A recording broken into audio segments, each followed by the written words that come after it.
Tinggal di Indonesia, rasanya seperti hidup di rumah megah. Tapi isinya perabotan rusak semua. Kita berada di negara yang katanya luar biasa kaya, dengan cadangan emas, minyak, hutan luas, laut yang tak terbatas, dan tanah subur yang melimpah. Lengkap banget kan? Tapi anehnya, masih banyak warga yang kesulitan untuk makan 3 kali dalam sehari. Anak-anak masih harus berhenti sekolah karena biaya yang tak terjangkau. Kok bisa negara sekaya ini, tapi warganya tetap berjuang dalam kemiskinan? Nah, hari ini kita bakal bahas topik itu. Harapannya, obrolan ini bisa jadi bahan renungan. Siapa tahu, kamu bisa ambil peran dalam perubahan. Sekecil apapun, alasan pertama adalah pembagian kekayaan yang timpang. Bayangin aja, di atas meja ada satu loyang pizza besar yang kelihatan lezat.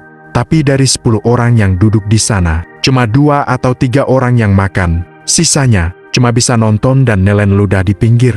Situasi ini mirip dengan yang terjadi di Indonesia. Kekayaan negara ini dikuasai oleh kelompok kecil, entah itu perusahaan raksasa, pejabat, atau mereka yang punya kuasa dan koneksi. Padahal, sumber daya itu seharusnya milik bersama. Tapi faktanya, yang kuat makin kuat, yang lemah makin terdesak. Ini bukan soal iri hati, tapi soal keadilan. Kalau yang menikmati kekayaan cuma segelintir orang, wajar dong kalau sebagian besar rakyat tetap hidup dalam kesulitan. Alasan kedua, budaya korupsi yang mengakar. Korupsi itu ibarat ember bolong, air sudah dituang penuh, tapi tetap tumpah dari celah-celah kecil. Duit negara yang semestinya dipakai buat bangun sekolah, rumah sakit, atau jalan, malah lari ke kantong oknum. Dari proyek fiktif, penggelembungan anggaran, sampai sogokan kiri kanan. Akibatnya, rakyat yang mestinya terbantu tetap aja terpuruk. Ironisnya, korupsi udah kayak kebiasaan. Bahkan pelakunya bisa senyum-senyum, kayak nggak punya dosa. Parah,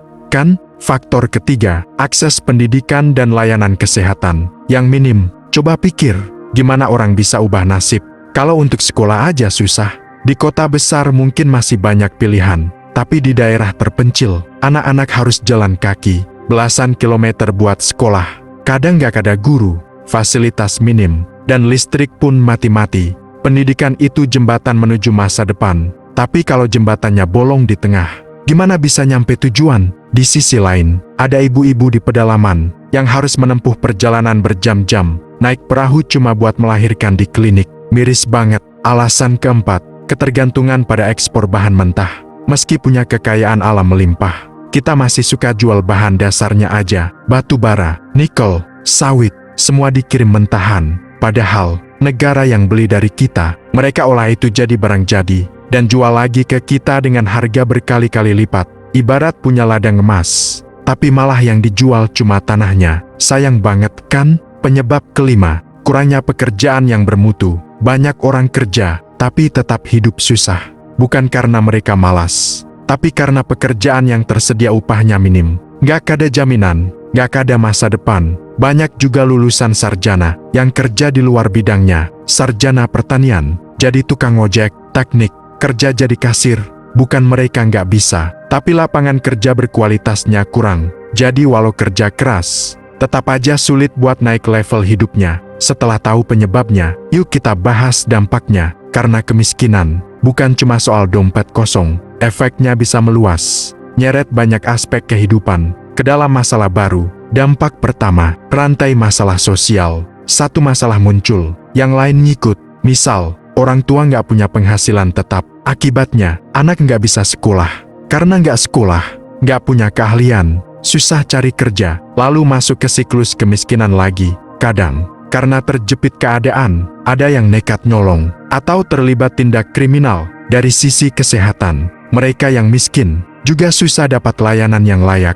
Kalau sakit ringan, ditahan aja, nunggu parah baru ke puskesmas kalau ada. Anak-anak kekurangan gizi, tumbuh nggak maksimal, gampang kena penyakit, harapan hidup pun turun. Ujung-ujungnya balik lagi, miskin, sakit, nggak bisa kerja, makin miskin. Dampak kedua, generasi kehilangan harapan. Bayangin waktu kecil ditanya guru, cita-cita kamu apa, nak? Lalu kamu jawab penuh semangat, mau jadi dokter.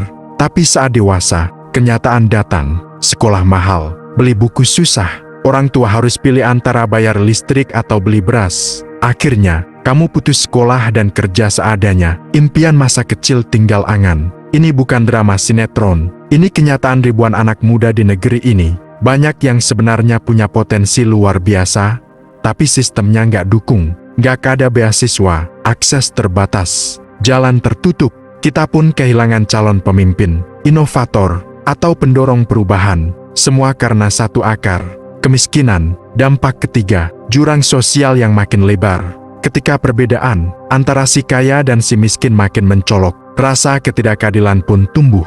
Pernah lihat gedung-gedung pencakar langit dan mau mewah di satu sisi kota, sementara beberapa meter dari situ, orang tinggal di kolong jembatan. Ketimpangan ini bikin banyak orang kecewa, dan kalau dibiarkan, bisa jadi kemarahan. Kalau udah menumpuk, bisa meledak kapan aja, bisa jadi protes, kerusuhan, bahkan konflik. Bukan karena masyarakat brutal, tapi karena udah kehilangan harapan. Ketimpangan ini bukan cuma soal data statistik, tapi rasa keadilan. Kalau keadilan hilang, kepercayaan ke sistem pun ikut sirna. Kesimpulannya, kemiskinan itu bukan cuma soal uang, dampaknya menjalar kemana-mana, dari masalah sosial, hilangnya cita-cita generasi, sampai ketimpangan yang bikin negeri ini rapuh.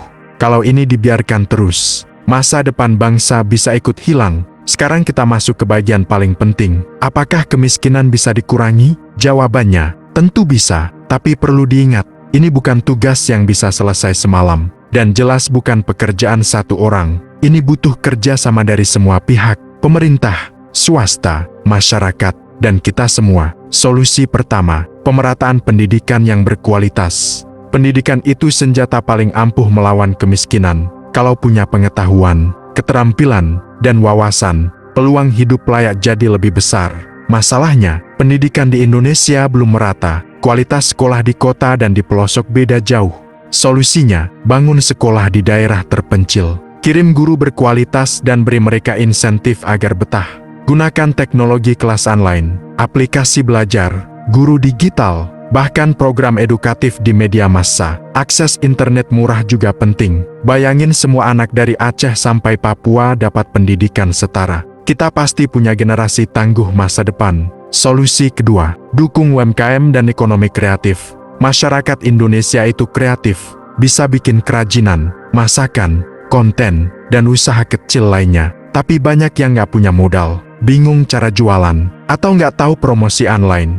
Pemerintah bisa bantu dengan pelatihan bisnis, kredit mikro, dan pendampingan. Perusahaan swasta juga bisa terlibat lewat CSR, bantu digital marketing, buka akses pasar, bahkan kasih bantuan dana. Kita sebagai konsumen pun bisa bantu, belanja di warung tetangga, dukung produk lokal, dan promosi usaha kecil di sekitar. Kalau UMKM maju, otomatis lapangan kerja pun bertambah. Solusi ketiga, pembangunan yang adil di seluruh daerah. Kita punya Sumatera yang subur, Kalimantan dengan tambangnya, Papua yang kaya, dan Sulawesi yang cocok buat pertanian dan wisata. Tapi sayangnya, banyak daerah yang belum punya akses dasar jalan, listrik, sekolah, atau rumah sakit. Pemerintah dan investor harus mulai bangun dari daerah. Kalau pembangunan tersebar merata, ekonomi daerah tumbuh, dan masyarakat nggak harus pindah ke kota buat cari penghidupan. Solusi keempat, perangi korupsi sampai akar. Ini PR berat,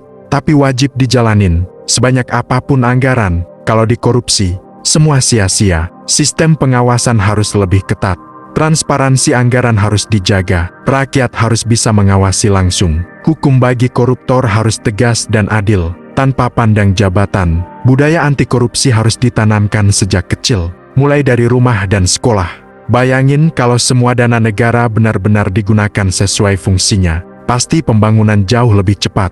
Solusi terakhir, olah sumber daya alam di dalam negeri. Selama ini, kita terlalu bangga bilang, Indonesia kaya, tapi yang menikmati hasilnya justru orang lain. Kita jual bahan mentah, mereka olah jadi barang jadi, lalu jual ke kita lagi dengan harga mahal. Udah saatnya bangun industri lokal, bangun pabrik di dekat sumber daya, latih pekerja lokal, dan dorong riset serta inovasi dalam negeri. Dengan begitu, kita bisa produksi sendiri, ekspor sendiri, dan sejahtera dari dalam. Ini akan ciptakan banyak pekerjaan, dan mengangkat kesejahteraan masyarakat sekitar industri. Yang perlu kita sadari, kemiskinan itu bukan nasib, bukan karena orang malas, tapi karena sistem belum berpihak adil. Banyak keputusan penting dibuat tanpa menyentuh mereka yang paling perlu dibantu. Tapi jangan cuma berharap dari pemerintah. Perubahan butuh keterlibatan semua orang. Indonesia butuh warga yang peduli, yang sadar, dan gak apatis. Kita semua sudah lelah melihat ketimpangan. Lelah lihat orang kerja mati-matian, tapi hidup tetap pas-pasan. Lelah lihat mimpi-mimpi anak bangsa pupus sebelum sempat mekar. Sekarang waktunya berubah arah. Mulai dari langkah kecil, mulai dari diri sendiri. Karena mimpi tentang Indonesia yang adil dan makmur, itu bukan sekadar harapan kosong, asal kita semua mau melangkah bersama. Menurut kamu, apa langkah terpenting buat ngurangin kemiskinan di negeri ini? Tulis di komentar. Siapa tahu, pendapatmu bisa jadi inspirasi buat orang lain. Jangan lupa like dan bagikan video ini. Sampai ketemu di video berikutnya.